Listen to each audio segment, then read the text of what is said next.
Reproductive rights are a top issue for many voters this election year in Michigan.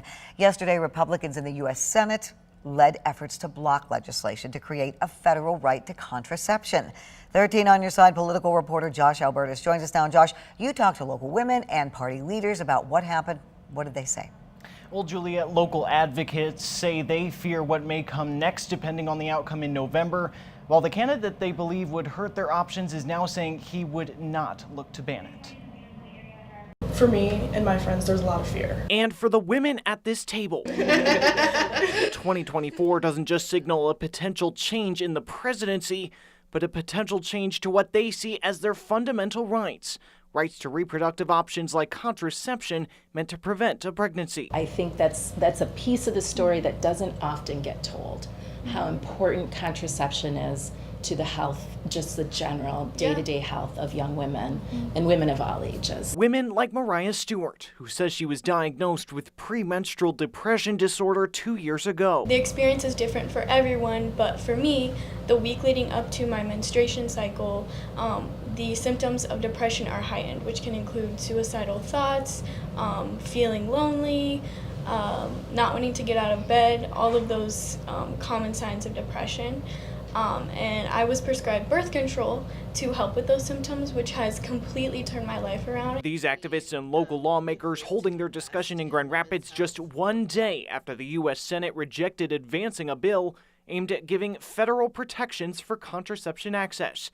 The vote 51-39, short of the 60 votes needed to push it forward.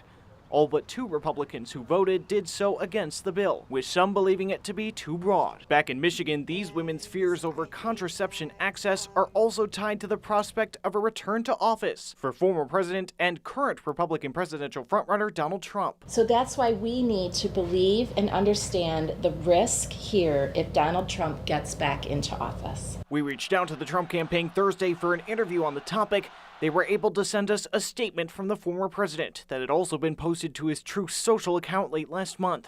The former president saying, quote, "I have never and will never advocate imposing restrictions on birth control or other contraceptives. This is a Democrat-fabricated lie, misinformation, disinformation, because they have nothing else to run on except failure, poverty, and death.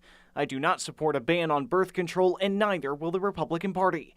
It was a statement first posted after Trump, when asked in a radio interview if he supported any restrictions on contraception, said he was, quote, "looking at that," and that he would have a policy very shortly. Given those comments, women like Stewart remain convinced that for them, their choice is on the line. Our reproductive health care and our reproductive future, our access to health care is all on the table when it comes to this election.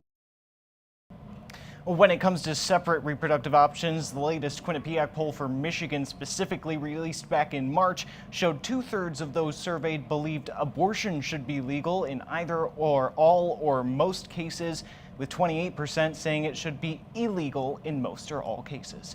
In the newsroom, Josh Albertus, 13 on your side.